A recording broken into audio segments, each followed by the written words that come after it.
I guess the first thing I want to ask you is, will we see a revival of the Jessica Jones comic in any form now that we have the show? It's quite possible. We don't like to tip our hand too early, but anything is possible. Yes. Okay, and maybe even a Defenders comic at some point as well.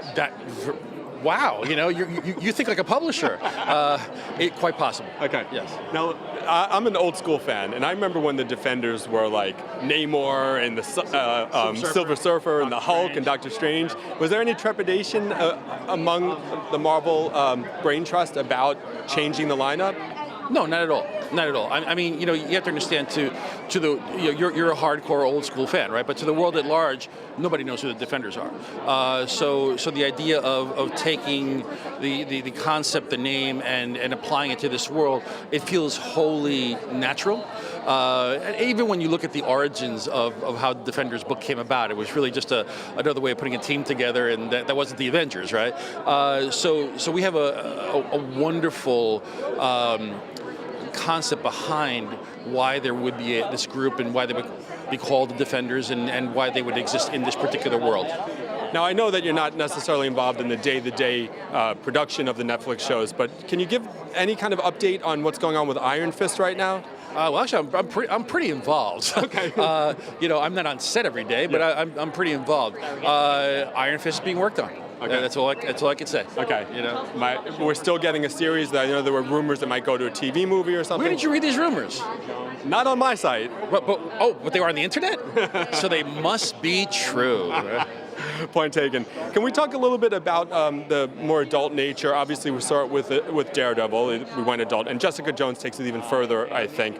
How does that work when you are still a comic book company as well? Right. Well, I mean, we're a comic book company, but we've always published many different types of books. Yes, our life's blood, comes from the all ages style superheroes and big characters that you see in the Avengers. But we also have characters that exist in so many other different genres and darker sides of our universe, whether it's crime and noir or suspense or horror, whatever it may be. We have an incredibly deep bench with respect to our library, and the Netflix format really allows us to show off just a different side of it. Yeah, and it really feels like Netflix has really brought it to a whole nother audience. I mean, like my wife, for example, who maybe isn't as into like MCU movies, totally loved Daredevil. Yeah. So what a triumph for you guys. Yeah, I mean, it's a wonderful place to be, a wonderful way to produce some shows. It allows us to take a really deep dive into the characterization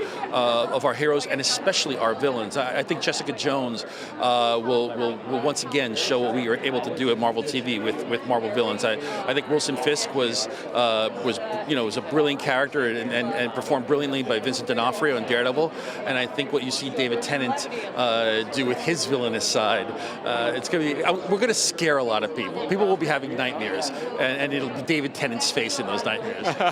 Can't wait to see it. The idea of David being a bad guy is really something else as well. He relished it. I mean, my daughter is a huge Doctor Who fan, and she's seen little choice cuts here and there, and she refuses to watch anymore because it's just too scary. What is the game plan? I know, of course, you can't really give me details, but we know the Punisher is coming in Daredevil season 2, for example. What is the idea in terms of maybe giving him his own show? Is it a wait and see how the audience reacts to him in the second season of Daredevil, or do you already know we want to do this thing with this character? I think we'd love to see something happen, but it's way too soon to tell, and we don't necessarily like to discuss which metrics we use to decide these things. But what I can tell you is that anyone who is a hardcore Punisher fan is going to be blown away and incredibly satisfied by Barenthal's take on Frank Castle. He is. It's one of those cases where it's the character from the pages come to life. Yeah, that casting really now. It's like one of those ones where you heard it and you're just like, oh, yeah. That's it. Yeah. Well, thank you so much, Joe. It's really a pleasure to talk to you. Thank you so much. Have a great day.